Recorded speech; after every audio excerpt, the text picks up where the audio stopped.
Morning guys, so new day, new job, kitchen refurb in my local town.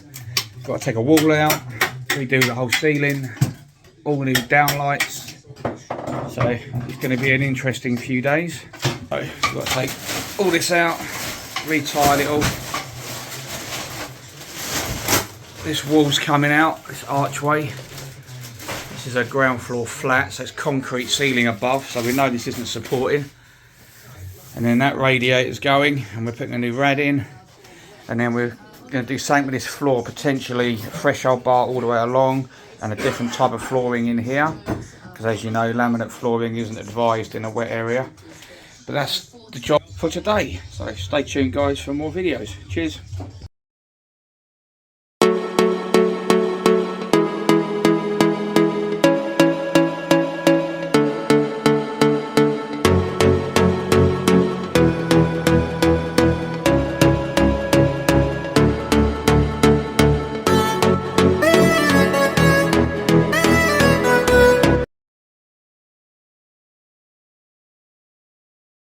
Okay guys, so we're getting there, not too bad. The wall's down and we've started getting the units out now. So we've got a bit of making good to do.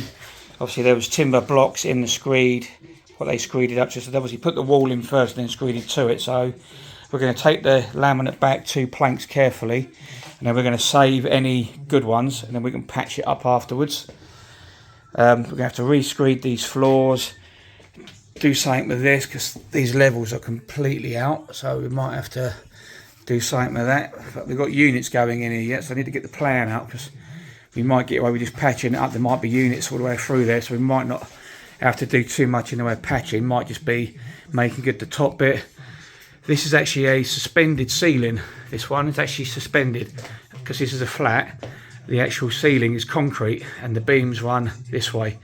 So we know this isn't supporting in any way. There's no structural, no nothing. And luckily they have joined them quite well. So patching this ceiling is going to be quite easy. It's just going to be a matter of putting a bit of plasterboard in, a few screws, scrape off the excess, and then just skim the whole ceiling once we've got the lights reorganised. Because we are going to change all these downlights throughout. We're going to have some downlights here, and we're going to have 2 pendants coming down here, which is going to be fun with this timber. But we've got to get 2 pendants down because there's going to be a breakfast bar through here.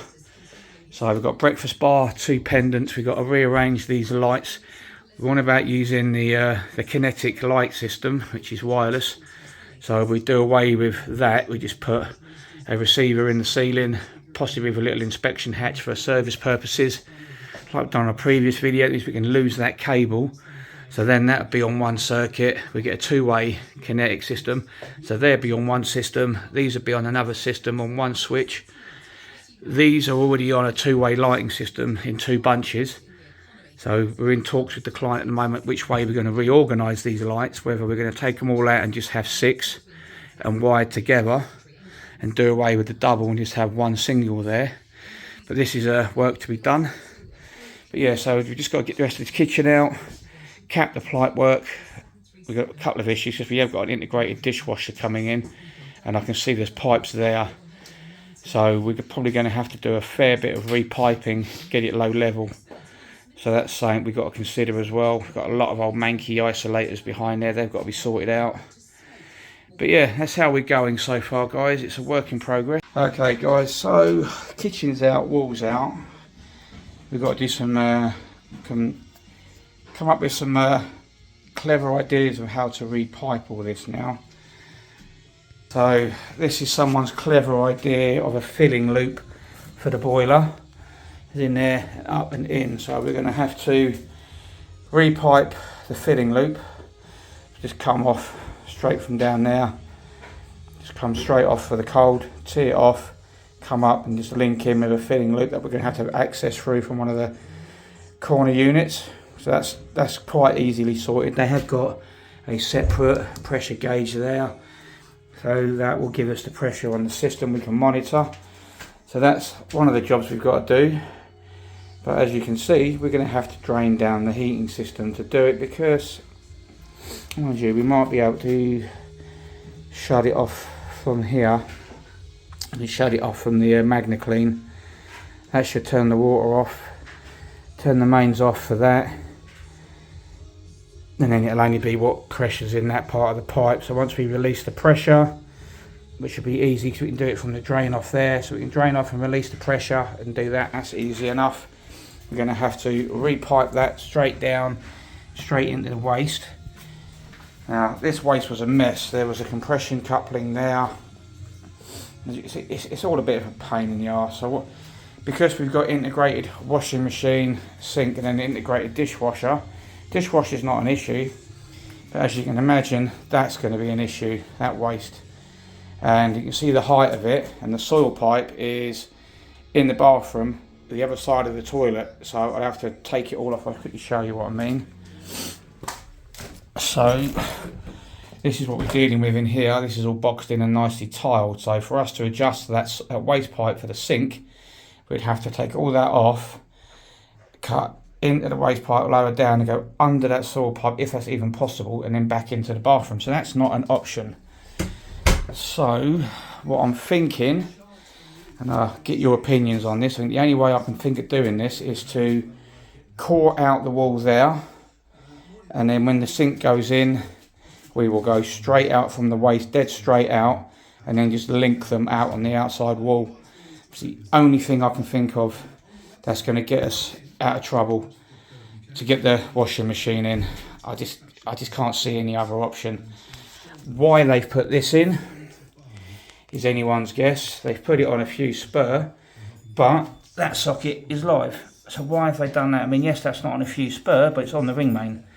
So we can actually take this out, lose that, and be done with it. We ain't got that issue. We're going to sink this one into the wall, and we're going to sink that one into the wall. It's already got a single back box in there, so all I've got to do is make it bigger and then rewire it. That's an easy job. We need to get a cable up here for the extractor fan, so we're going to have to potentially run a spur off of there down under the units and then chase it into the wall and put it up there. So we've got a nice spur, so that'll be that done. It won't have, because they had trunking before. This trunking went up the side of the bloody cooker hood and was just plugged in, so that's not going to happen. That's going to have to be chased in. So yeah, we've definitely got a few issues to overcome. Obviously all this pipe work's got to go skirting level so the washing machine can go back in. Got to get that as low as possible, literally along that skirting line. So we'll lose that skirting line, we will take that off there, go down, across, and then back up behind the kitchen unit, and then back in. But that's our general plan, guys.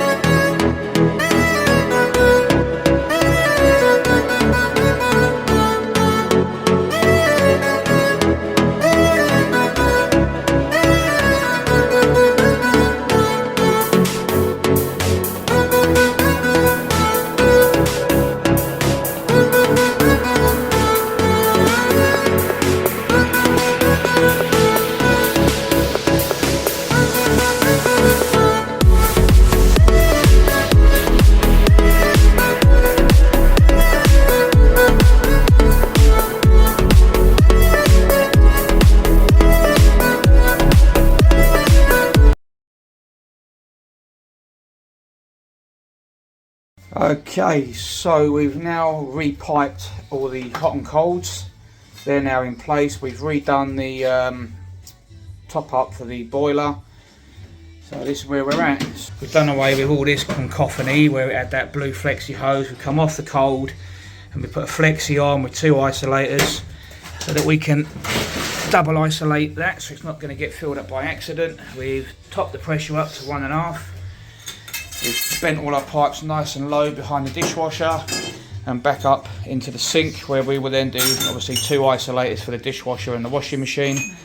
We're going to send the waste straight out between those two pipes, and then we're going to come on along the outside and we're going to rejoin it over there. We're going to cut this off here. We're going to put a T on somewhere here. We're going to put a T and we're going to reroute this out and into the top of it, so it's got, that's all nice and solvent welded. So we're getting there slowly. Don't forget guys, like, share, follow, subscribe to the YouTube channel. See you soon.